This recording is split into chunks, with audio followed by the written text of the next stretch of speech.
Hi everybody అండి. నాకు ఈ సినిమా చూడగానే నాకు అనిపించింది ముందు విశ్వనాథ్ గారి సినిమాటోగ్రఫీ. ఇమీడియట్గా ట్వీట్ చేశాను నేను, మీరు చూసుంటారు సార్. మార్నింగ్ లేవడంతోనే ఆ ట్వీట్తోనే సార్ నిజంగా ఒక్కొక్క ఫ్రేము ఒక్కొక్క వాల్ పేపర్ లాగా, ఒక స్క్రీన్ సేవర్ లాగా చేసే ఎక్సలెంట్. ఎందుకంటే మనం పెద్ద పెద్ద పేర్లు వింటుంటాం తప్పించి తర్వాత వెతికితే మీ ప్రొఫైల్ అంతా చూసి ఓహో గామి ఈయనే చేశారా, బాగా చేశారా అనిపించింది. కంగ్రాట్స్ సార్, చాలా థ్యాంక్స్ సార్. నెక్స్ట్ ఈ సినిమాలో ఆవిడ స్టీల్ ది షో అంటే ఆవిడ బాగా చేశారు, దాని గురించి చెప్పక్కర్లేదు. బట్ ఈ సినిమా మీద నాకున్న అబ్జెక్షన్ మొత్తం చెప్తున్నాను, నా క్వశ్చన్ కాదు. ఆవిడ ఇందాక స్టేజ్ మీద ఒక్కొక్కరిని పిలిచినప్పుడు సుద్ది అయోధ్య గారు రండి ఏదో క్యారెక్టర్ పేరుతో పిలిచారు. ఆయన ఏమని పిలిచారండి మీరు రమ్మని స్టేజ్ మీకి? పంతులు గారు రండి అని పిలిచారు. అదే ఎందుకు అలా పిలవాల్సి వచ్చిందంటే ఆవిడ తప్పు కాదండి. సినిమాలో హీరో కులం ఏమైనా చెప్పారా? హీరోయిన్ కులం చెప్పారా? హీరో తండ్రి ఇంకో క్యారెక్టర్ ఎవరిదైనా కులం చెప్పారా? అంటే ఒక రేప్ చేసే విలన్ క్యారెక్టర్ చూపించాల్సి వస్తే మీకు బ్రాహ్మణ్ కావాల్సి వచ్చిందా ఏంటనేది? ఇది యాక్చువల్గా ఇక్కడ ఉండండి, నేను మాట్లాడుతున్నాను. కాశీ లాంటి పవిత్రమైన పుణ్యక్షేత్రంలో మీకు ఫైట్ సీక్వెన్స్, రేప్ సీక్వెన్స్ తీయడానికి ఒక కబేలా కావాల్సి వచ్చిందా? కాశీ లాంటి ఒక పుణ్యక్షేత్రంలో ఒక పంతులు ఒక ముస్లిము కలిపి రేపు సీన్కి అసిస్ట్ చేసినట్టు తీయాల్సి వచ్చిందా? ఏంటండి మైండ్ సెట్? ఏమి ఓ కాపు కమ్మ రెడ్డి బ్రాహ్మణ్ చెప్పలేపారా హీరోని? లేదు ఇంకోటి చెప్పలేపారా? యాక్చువల్గా క్యారెక్టర్ పేరు పోనీటేల్ గాయ్ అని ఉంటుంది sir, but I don't know who has given that name. అది తప్పుగా ఇచ్చారు. అక్కడ ప్రొజెక్ట్ చేయడం కూడా అలాగే ప్రొజెక్ట్ చేశారు కదా సార్. క్యారెక్టర్ పేరు హారతికి రావాలి, హారతి టైం అవుతుంది అని చెప్పి. అంటే నేనేమంటానంటే మీరు ఇప్పుడు ఒక పర్సన్ టార్గెట్ చేయాలనుకున్నప్పుడు చేస్తే చేయండి, అది మీ ఇష్టం, కాదనంటల్లా. నేను ఇది ఎక్కడైనా ఒక ఇండికేషన్ ఇచ్చారా? ఒక ఇంటి పేరు చెప్పారా? అయ్యో హీరో ఈ హీరో, ఇప్పుడు ఆయన పేరు హనురెడ్డి, బట్ సినిమాలో అయితే రెడ్డి కాదు కదా. చెప్పడంలో మేబీ ఆయన రైటరు, ఆయన ఇంగ్లీష్ కాదు కదా. ఆవిడ శుద్ధి ఏజ్ ప్రపంచంలో దేనికైనా ఉండొచ్చు. కరెక్టే సార్. అక్కడ వాళ్ళకి ఇవ్వడం అంటే మేబీ తప్పుగా ఇచ్చారేమో. మీరు కాశీలాంటి పుణ్యక్షేత్రంలో తీస్తున్నారా? అక్కడ కబేళ పెట్టి కబేళలో రేప్ సీన్ ఫైట్ సీన్ పెడతారా? అక్కడ యాక్చువల్గా sir there are lot of people are there sir అక్కడ, what we have studied sir. ఇంక మీరు ఎన్ని చెప్పినా అది ఎక్స్క్యూజ్ కాదండి. ఈవెన్ డైరెక్టర్ వస్తే, నేను యాక్చువల్గా డైరెక్టర్ ఇది అడగడానికి కోసం వచ్చాను నేను. ఓకే ఓకే కాదండి, అదే ఏంటది ఇదే తీయండి, ఇంకొక క్యారెక్టర్ ఇంకో క్యాస్ట్ పెట్టి అప్పుడు తెలిసి ఉండేది. సార్ మూర్తి గారు వన్ సెకండ్ మా డైరెక్టర్ రైటర్ కాబట్టి ఆయనకి ప్రతిదానికి ఒక బలమైన కారణం ఉంటుందండి.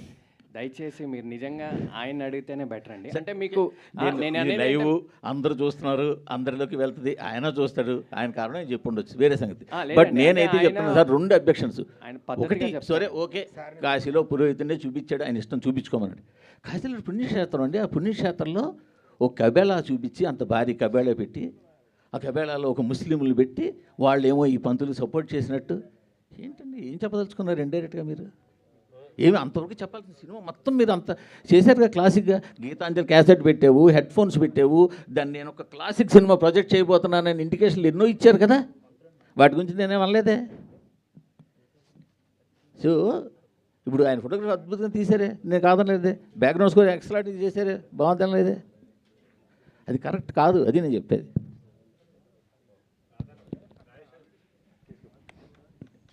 అనంత్ గారు, ఈ సినిమాలో ఒక యాక్షన్ బ్లాక్ ఉంది. లైక్ ఇబ్బంది పడ్డారా చేసేటప్పుడు, లేదంటే ఛాలెంజింగ్గా తీసుకొని చేశారా? ఎందుకంటే స్క్రీన్ మీద మంచి రెస్పాన్స్ వచ్చింది ఆ యాక్షన్ ఎపిసోడ్స్. యాక్చువల్లీ అది ఫస్ట్ డే అదే షూట్ చేశా, ఫైట్ సీక్వెన్స్. సో కొంచెం ఇబ్బంది కాదు, కొంచెం ఛాలెంజింగ్ అయ్యింది. కానీ ఐ థింక్ ఆ ఫైటర్స్ అయిన మనం ప్రాక్టీస్ కూడా చేసా. So it was actually comfortable. దానికి సంబంధించి మీకు వచ్చిన బెస్ట్ కాంప్లిమెంట్ ఏంటి? అంటే థియేటర్స్లో మంచి రెస్పాన్స్ వచ్చింది అది యాక్షన్ బ్లాక్కి. సో మీకు వచ్చిన బెస్ట్ కాంప్లిమెంట్ ఏంటి? చాలా కాంప్లిమెంట్స్ వస్తున్నాయి. ఐ థింక్ ఫైట్ సీక్వెన్స్ గురించి అందరూ మాట్లాడుతున్నాం, అండ్ చాలా కాంప్లిమెంట్స్ ఉన్నాయి. సో అనంత్ గారు, అంటే పిక్చర్ మొత్తం మీ షోల్డర్స్ మీద వెళ్ళిపోయింది. అంటే డిఫరెంట్ వేరియేషన్స్ ఉన్నాయి. అంటే ఒక రైటర్ లాగా సాఫ్ట్నెస్, ఒక వారియర్ లాగా టఫ్నెస్ రెండింటిని కనగలిపి ఒక ఫెమినిజంని పీక్స్లో చూపించారు క్లైమాక్స్లో. అంటే మీ జర్నీ కూడా, మీ క్యారెక్టర్ జర్నీ కూడా చాలా ఇన్స్పిరేషన్గా ఉంది. మీ క్యారెక్టర్కి మీకు ఏమైనా రిలేటబుల్ ఫ్యాక్టర్స్ ఉన్నాయా? నా క్యారెక్టర్కి అండ్ శృతి అయోధ్య క్యారెక్టర్ చెప్పుతున్నావా? చాలా ఐ థింక్ చాలా చాలా స్పేస్లో చాలా కొంచెం కొంచెం థింగ్స్లో వీఆర్ కొంచెం కనెక్ట్. కొంచెం కొంచెం చెప్పండి. ఐ థింక్ రైటర్ కాకుండా రైటర్ కాకుండా I think everything is so connected. మీరు కూడా ఫోన్ వాడరా? వాడతా. సార్ మీకండి.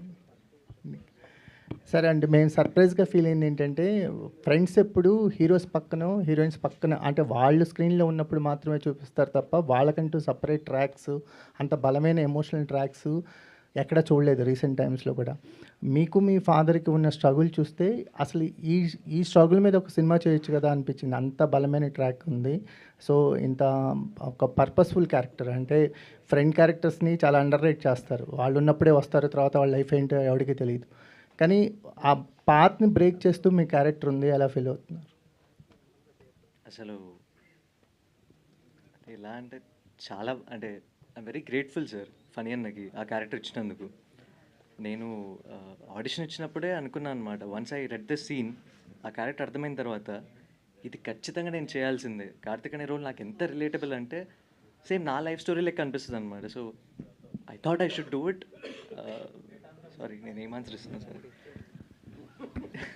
చెప్పండి మీ ఎక్స్పీరియన్స్. అంటే మీ షూస్ బాగున్నాయి అని అడగడానికి కూడా కారణం ఏంటి? అంత కనెక్ట్ అయింది మీ క్యారెక్టర్. అంటే డిఫరెంట్ పాత్ ఎంచుకునే పిల్లలకి పేరెంట్స్ ఎప్పుడూ సేఫెస్ట్ అని ఒక టిపికల్ రూట్లో తోసేస్తుంటారు కదా, ఆ స్ట్రగుల్ కనిపించింది. సో మీ క్యారెక్టర్ ఇచ్చిన ఎక్స్పీరియన్స్ కానీ తర్వాత మీకు వస్తున్న బిఫోర్ ఆఫ్టర్ ఏమైనా చేంజెస్ ఉన్నాయా మీ లైఫ్లో? అలాగే ఉందా? కొన్ని అదన్నే చెప్పండి. చేంజెస్ అయితే ఏం లేవు సార్, అలానే ఉంది. But yeah, it's a very relatable character to me two. So నేను అది ప్లే చేసినప్పుడు నేను అనుకున్నా, వన్స్ ఈ సీన్స్ సినిమాలో పడ్డప్పుడు నాలాంటి ప్రతి ఒక్క ఆర్టిస్ట్ రిలేట్ అవుతాడు, నాలాంటి ప్రతి ఒక్క మిడిల్ క్లాస్ గాయ్ రిలేట్ అవుతాడు. సో ఇది నేను ఖచ్చితంగా విత్ కన్విక్షన్ 100% ఎఫర్ట్స్ పెట్టి చేయాలి అనుకుని చేసిన ఐ డిడ్ ఇట్ అనమాట. So I hope people like it and they connecting. We like it. Thank you sir. So దీనికి నేను యాడ్ చేద్దాం అనుకుంటున్నాను. Like I come from a very middle class family. అందరిలానే నన్ను కూడా బీటెక్ చేయించారు యాక్చువల్గా.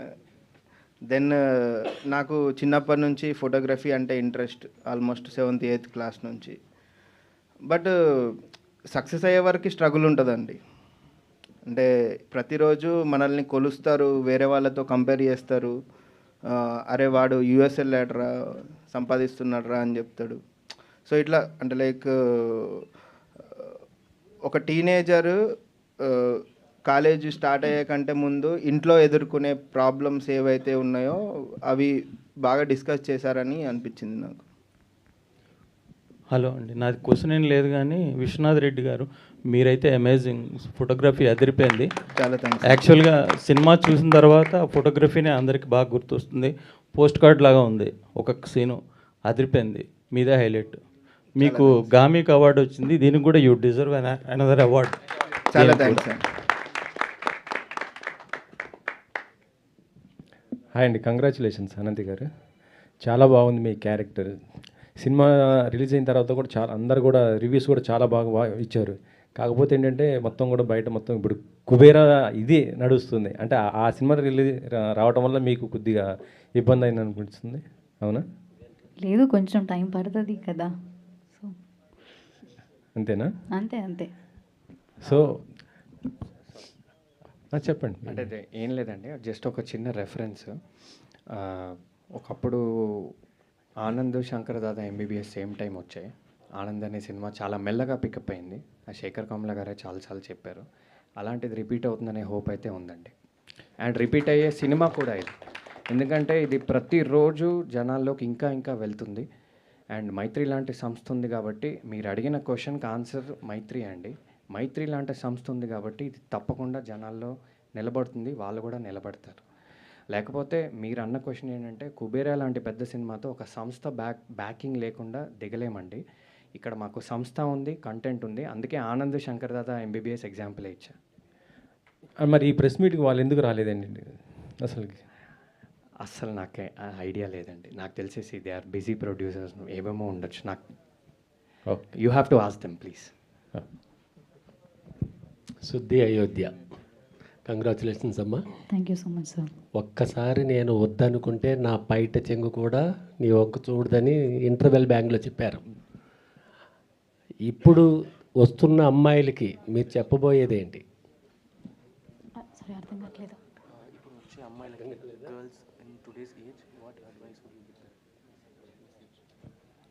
ఐ థింక్ ఇప్పుడు ఉన్న అందరికీ I think they connected with that scene actually చాలా. And they just be confident, just అంటే బీ యూ. ఫస్ట్ నుంచి మీ క్యారెక్టర్ చాలా అందంగా, చాలా బ్యూటిఫుల్గా డిజైన్ చేశారు డైరెక్టర్. ఆయన ఉంటే చాలా క్వశ్చన్స్ అడుగుతాం కానీ ఆయన లేరు కాబట్టి ఆల్ ద బెస్ట్ అమ్మా. మీ శంకర్ దాదా ఆనందం లాగా మీ సినిమా కూడా మంచి కలెక్షన్స్ రావాలని కోరుకుంటున్నాను. Sir, I just want to add a small thing. మీ దానికి నిన్న నేను సినిమాకి 9th టైం వెళ్ళాను సార్. నిన్న ఆడియన్స్తో I just want to see their expressions. ఆ మన ఇంటర్వెల్ సీన్ అప్పుడు when she's telling that dialogue, నా పక్కన 6 గర్ల్స్ కూర్చున్నారు సార్. ప్రతి డైలాగ్కి దే ఆర్ హూటింగ్ ఎస్, అది అది. I'm seeing that expression from them sir. I'm so happy for Ananthika that వాళ్ళని ఎమోట్ చేయగలిగింది అట్లా. I'm very happy sir. Thank you for asking that question to Ananthika. Ravi గారు చెప్పండి సార్. సార్, మొత్తం సినిమా అంతా ఒక ట్రాక్లో వెళ్తుంది. మీ ట్రాక్ వచ్చినప్పుడు మటుకు క్లైమాక్స్లో అది 2019-2020 టైం పీరియడే, బట్ మీ హెయిర్ స్టైల్ అంతా రెట్రో స్టైల్లో పెట్టుకున్నారు. అది డైరెక్టర్స్ ఆర్టిస్టిక్ చాయిస్ అండి. అంటే ఆయన ముందు నుంచి ఒక వింటేజ్, ఒక సిగ్నేచర్ పోయట్ స్టైల్ కావాలనుకున్నారు. అండ్ నేను పూర్తిగా ఆయనకి సరెండర్ అయ్యా అండి. అయితే ఇక్కడ అంటే ముందు నుంచి ఆయన అనుకున్న ఇంటెన్షన్ ఏంటంటే అండి,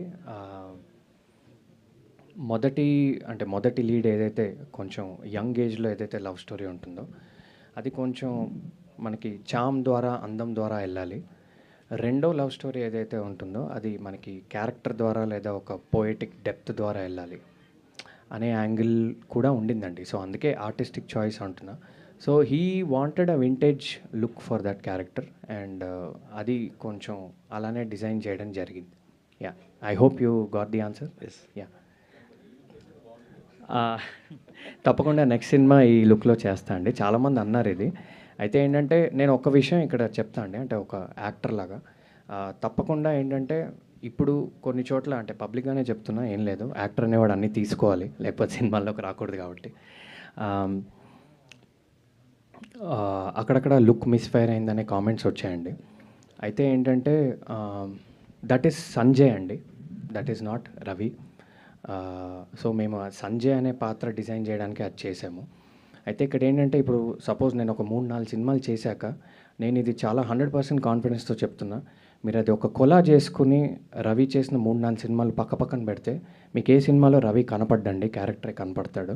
అది డెఫినెట్గా అంటే నేనేం చెప్తున్నా అంటే ఈ సినిమాలో ఏదైతే కొన్ని మైనస్లాగా మీకు కనపడుతున్నాయో అవి డెఫినెట్గా ప్రతి మైనస్ లాంగ్ రన్లో మీకు ప్లస్లా కనపడుతుందండి. అండ్ సినిమాకి కూడా అండ్ యాజ్ అన్ యాక్టర్ కూడా. ఈ విషయం నేను మొన్న ఎవరికోనో చెప్పా, నేను 3-4 సినిమాలు చేశాక మీరు కొలా చేయండి ఒక్కొక్క క్యారెక్టర్ ఏంటనేది, రవీస్ అన్ యాక్టర్ అంటారని చెప్పా. నేను దాని మీదే నిలబడుతున్నా అండ్ తప్పకుండా జరుగుతుందని కోరుకుంటున్నా. Thank you. అనంతిక గారు, సో మీ క్యారెక్టర్కి you got a great round of applause. So challenging character కూడా, అంటే ఒక ఫీమేల్ ఇలాంటి ఒక రోల్ని మెయిన్ సెంట్రిక్ మీ చుట్టూ తిరుగుతూ ఉండే క్యారెక్టర్. సో ఇక్కడి నుంచి how you wanted to choose your path for the next films? మెల్లగా ఏదైనా చేస్తా అని నేను నమ్ముకున్నా. యాక్చువల్లీ నేను కూడా ఇదే అనుకున్నా ఎస్టర్డే, ఏం చేయాలి నెక్స్ట్ ప్రాజెక్ట్ అని నేను అనుకున్నా. బట్ మెల్లగా నేను చేస్తా. అండ్ మంచి ప్రాజెక్ట్ అయినా మంచి మనకి పర్ఫామ్ చేయడానికి if you have that space అంటే నేను చేస్తా. Hi Avantika here. నిజంగా సూపర్ ఉంది, ఫీల్ గుడ్ మూవీ అని అందరూ చెప్తున్నారు. సినిమా కూడా చాలా బాగుంది. ఎస్పెషల్లీ క్లైమాక్స్లో ఆ లెటర్ చదువుతున్నప్పుడు ప్రతి ఒక్క ఎక్స్ప్రెషన్ కూడా చాలా నచ్చింది, హార్ట్ టచింగ్ అనిపించింది. అండ్ ఈ సక్సెస్ని మీరు ఎలా ఎంజాయ్ చేస్తున్నారు? నాకు చాలా గ్రేట్ఫుల్గా ఉంది, చాలా బ్లెస్డ్గా ఉంది. ఇంత చాలామంది ప్రెస్ ఉన్నా, చాలామంది అడుగుతున్న క్వశ్చన్స్, ఐ ఫీల్ వావ్. కొంచెం యాక్చువల్లీ చాలా గ్రేట్ఫుల్గా ఉంది మీ అందరి ముందు నేను కూర్చున్నందుకు. Congratulation. Thank you. Hello Ananthika గారు. So first of all congratulations. Thank you so cinema much. చాలా బాగుంది. అండ్ సినిమా మొత్తంలో ఆ కాశీ ఫైట్ ఏమైతే ఉందో అదైతే బాగా, సో ఏంటి అంటే బేసిక్గా యాజ్ ఏ గర్ల్ అయి ఉండి సో అబ్బాయిలతో ఫైట్ చేయడం కొంచెం కష్టమే, బట్ ఎలా కష్టపడ్డారు, సో దాని గురించి ఏమైనా చెప్తారు? మనం ఆ ఫైట్ కోసం చాలా రిహర్సల్ చేసావు, 3-4 months రిహర్సల్ చేసావు. అది తర్వాత కూడా ఆ ఫైట్ సీక్వెన్స్ అన్నీ మనం రిహర్సల్ చేసావు. సో చాలా రిహర్సల్ హ్యాపెండ్ అండ్ చాలా కష్టపడ్డావు. కానీ yeah and I also have that background కూడా. So it was okay and it was కష్టం at the same time. And yeah and fight అది అందుకే చెప్తున్నా, ఫైటర్స్ అన్న అయినా చాలా అన్నాస్ వాజ్ దేర్ ఆ ఫైట్ చేస్తున్నా అన్న. So it was actually they made me little comfortable. And అది ఫస్ట్ ఐ థింక్ ఒక 1 week మనం షూట్ చేసావు కదా that sequence. So it was actually very comfortable. So hero Anant గారు, మలయాళం నుంచి వచ్చిన హీరోయిన్స్ అందరూ కూడా మంచి సక్సెస్ఫుల్గా ఫామ్లో ఉన్నారు. సో నెక్స్ట్ మీరు కూడా ఇలాగే అనుకోవచ్చు. నమ్ముతున్నాను నేను. నెక్స్ట్ మరి తెలుగేనా మళ్ళీ ఇంకోటి మూవీ ఎట్లా ప్లానింగ్? మలయాళం చేయలేదు ఇప్పటి వరకు. మేబీ ఉండొచ్చు, మేబీ ఉండకపోవచ్చు. అండ్ తెలుగు కొంచెం మెల్లగా మంచి. తెలుగు చాలా స్పష్టంగా మాట్లాడుతున్నారు. మేము ఫస్ట్ టైం తెలుగు అమ్మాయి అనుకున్నాను. Thank you so much. Actually all credits to my Aedes. Ananthika గారు, మ్యామ్ ఇక్కడ madam first of all congrats madam, cinema చాలా బాగుంది. Thank you so much. Ma'am సినిమాలో ఒక 2-3 మెసేజెస్ అయితే ఇవ్వడం జరిగింది మేడం. అందులో మీకు బాగా ఆకట్టుకున్న మెసేజ్ అంటే ఏం చెప్తారు మ్యామ్? అంటే రాణి మాలిని కథ అని ఒకటి వచ్చింది, నెక్స్ట్ ఫస్ట్ లవ్ స్టోరీ ఒకటి, సెకండ్ లవ్ స్టోరీ ఒకటి. అంటే ఈ సీక్వెన్స్లో మీకు బాగా నచ్చిన మెసేజ్ అంటే ఏం చెప్తారు? ఐ థింక్ నేను వద్దనుకుంటే నేను కాదు, నేను ఒంటి మీద బట్టకున్నా గాలికైనా సరే నీ వైపు రాదు. దట్స్ ద డైలాగ్ నాకు యాక్చువల్లీ కనెక్ట్ అయింది. Thank you. అమేజింగ్ అండి, amazing. Last question. Yeah please, last question please. చెప్పండి sir. Yeah first of all మీ మధురం షార్ట్ ఫిల్మ్కి I am big fan. Thank you అండి. It's amazing. వై ఇంత డ్యూరేషన్ గ్యాప్ అండి? Any chances? షార్ట్గానే చెప్తా అండి. మధురం రిలీజ్ అయిన 1 monthకి నేను పర్సనల్ రీజన్స్ వల్ల ఒక ఓవర్సీస్ ఆపర్చునిటీ వచ్చి సింగపూర్కి వెళ్ళిపోయాండి. సో నేను సింగపూర్లో ఒక 8 years ఊబర్లో ప్రోడక్ట్ మేనేజర్లా చేశా. అయితే అప్పుడు మెయిన్ రీజన్ ఏంటంటే, అది తీసుకోవడానికి కూడా రీజన్ ఏంటంటే, అప్పుడు నాకు అంటే నాదొక నార్మల్ బ్యాక్గ్రౌండ్ అండి. సినిమాల్లోకి వచ్చేంత ఆర్థిక స్తోమత కానీ, సేవింగ్స్ కానీ, ధైర్యం కానీ, ఫ్యామిలీ సపోర్ట్ కానీ నాకు అప్పుడు లేదు. యా, సో టైం పట్టింది. కానీ ఈ 8 years 9 years 10 years ప్రతి మూమెంట్ సినిమాకి ఎలా రావాలి అనే ప్లానింగ్తోనే వచ్చాను. వేసిన ప్రతి అడుగు సినిమాకే దారి తీయాలని వేసాను. మొత్తానికి ఇప్పుడైతే వచ్చాను. సో మీరు అడిగిన క్వశ్చన్కి నేను అందరికీ కూడా చెప్పే ఒక చిన్న మెసేజ్ ఏంటంటే, ఇట్స్ నెవర్ టూ లేట్ అండి. మీరు ఎప్పుడంటే అప్పుడు మీ డ్రీమ్స్ని పర్స్యూ చేయొచ్చు. లేకపోతే పర్స్యూ చేయడం మొదలుపెట్టినప్పుడు మాత్రం ఒక ప్లానింగ్తో ఉండండి, ఒక స్ట్రాటజీతో ఉండండి. సినిమానే కాదు, ఏ ఫీల్డ్ అయినా వర్కౌట్ అవుతుంది. Thank you very much. Ananthika గారు, సో బేసిక్గా బాయ్ ఫ్రెండ్స్ కోసం గర్ల్స్ చేసేవి కొన్ని థింగ్స్ క్యూట్గా ఉంటాయి. సో ఈ సినిమాలో మీరు ముక్కుబుడుగా కుట్టించుకోవటం అనేది కూడా చాలా క్యూట్ అనిపించింది. సో ఏంటి ఆ సీన్ గురించి? అంటే నిజంగానే నువ్వు ఎదురుగా పెట్టుకొని మరీ అడుగుతున్నావు, అంత ధైర్యం ఆవిడ నా ఎదురుగానే ఉన్నారు. సో అది రియల్గానే చేయించుకున్నారా? సో ఏంటి దాని గురించి ఏం చెప్తారు? రియల్గా చేస్తా అని అనుకున్నా, కానీ రియల్గా ఏం చేయలేదు. నాకు కూడా చాలా చచ్చేంత భయం. సో చేయలేదు. ఇప్పుడు ఆర్టిఫిషియల్ ఒరిజినల్ వాట్సాప్లో మెసేజ్ పంపమని చెప్తలే. Thank you so much to all the media. We all love you. 8 వసంతాలు థియేటర్స్లో రిలీజ్ అయింది. దిస్ ఈజ్ అ పక్కా theatrical experience film. Please watch in theatres. Thank you so much.